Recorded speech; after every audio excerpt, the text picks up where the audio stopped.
Hey, sir, I apologize for the delay. Oh, we're fine. We're fine. So you good with the recording? You want to call you back and if you had some questions to talk about, or you want to go continue on, or just say something? Well, I just wanted to ensure everybody as we come into the last few days of the election that my goals and priorities have not changed. I think we need to take a hard look at and revisit the existing bylaws that they currently have that addresses issues such as transparency and board members being able to actively communicate with the people in their district, right?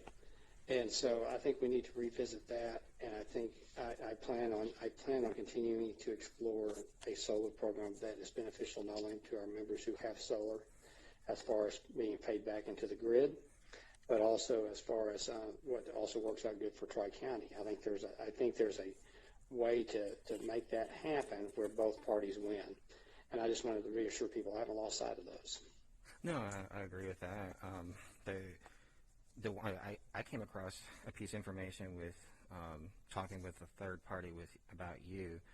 I never got to ask this question, and I thought it came from them. It was amazing how they were talking about you on the reason why you were running. So let me just ask that question. Why did you decide to run for board? Because I was contemplating it, just because I've always had an interest in it. And what really drove my decision to run for the board is I called up, prior to me signing up to run for the board, I called up to Tri-County, and I don't even know who I spoke to, and that's really irrelevant. But I called up Tri-County to find out when the board meeting is. And I said, hey, I'm thinking about attending a board meeting. I'm actually contemplating maybe running for the board. And so I'm thinking about attending a board meeting. When are they? And so I can be there.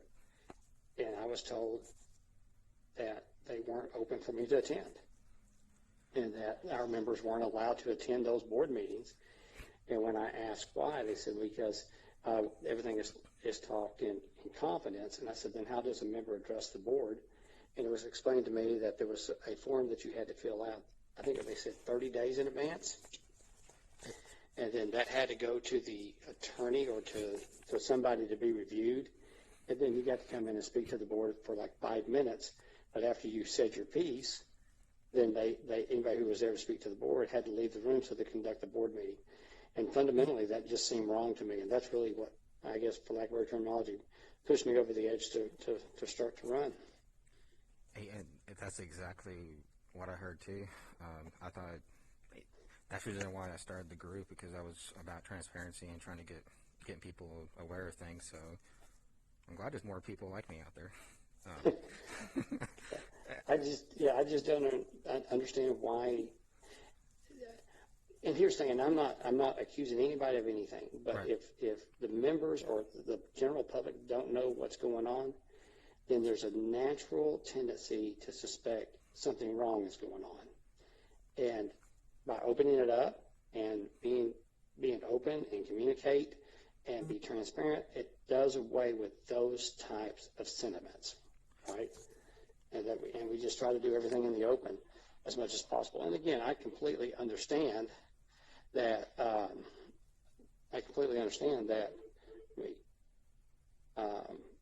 There are things that need to be kept in confidence, right? Right. But that's why they design an executive session. I agree with that one. Using that excuse that everything needs to be kept 100% in confidence across the board to me, it's just with what has happened just recently in the past is pointed the direction of, well, these things could have been brought up to light a lot sooner if things were out in the open, because more people would be asking questions just rather than a few. Yeah. And that's how I feel about that. But they also too, having open board meetings. I mean, you take the wind out of most people's sails, and most people at one point will just look away because they'll get bored with it because they might not see anything. But when you start hiding in the corner, then people are going to be asking, why are you hiding in the corner? What's going on over there?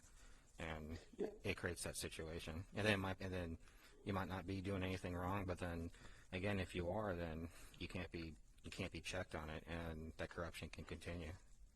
Well, and it's like I tell my city council, they've got to trust me to run the city, right? Mhm. But they got to trust me, and then they need to verify. And that goes twofold. I trust them to be city council members, but I verify all the time. It's not that I don't trust them, it's just the right thing to do. And when our members see this kind of stuff hit the newspapers, and they see this kind of stuff come out on Facebook, and even some of the very concerning things that you've dug up, it's time that we provide them answers and not clouded in secrecy. Right? And it may be an ugly answer. It may be an answer nobody wants to hear, or it may be, but I think our members need to know that we are taking all these issues seriously, that we're going to, if you would, just peel the layer of the onion back and get to the core of it and do what we can to regain the trust of our membership, because I think the trust of our membership has dropped dramatically over the last year or so. Unfortunately, yes. And hopefully we have more people like you and me that actually want to ask questions, get involved, and become a part of the co-op. I mean, I'm not one to say that the co-op needs to go away instantaneously or things of that nature, because, I mean, there's benefits to having a nonprofit and going back and forth, but it leaves me checks and balances to make sure that it benefits everybody, not just a few, whoever that might be. Yeah, exactly, and I agree with you 100% on that. So I'm just going to continue plugging forward.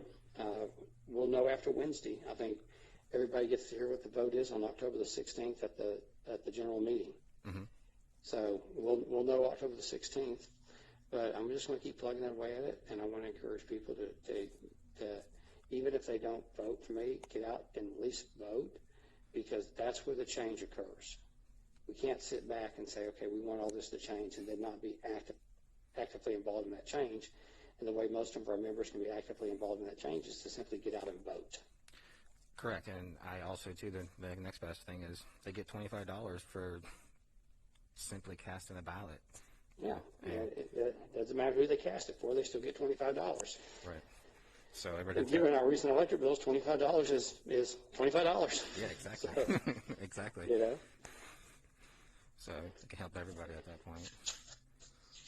Well, do you have anything else you want to talk about? No, sir. That's it. I appreciate people's support, and if I can answer any questions for them, they can contact me via Facebook or my email, which is david@starsandstrides.org, or they can call me on my cell. Sounds good, man. And thank you for also having that charity for the kids. I really respect that a lot. And you ought to come out sometime. You and your wife come out sometime and watch us do some lessons and see what we do. Man, the impact it has on these kids is amazing. Well, thank you, man. All right, buddy. Let me know what else I can do for you, okay? You too. All right, bye. All right, take care. Bye.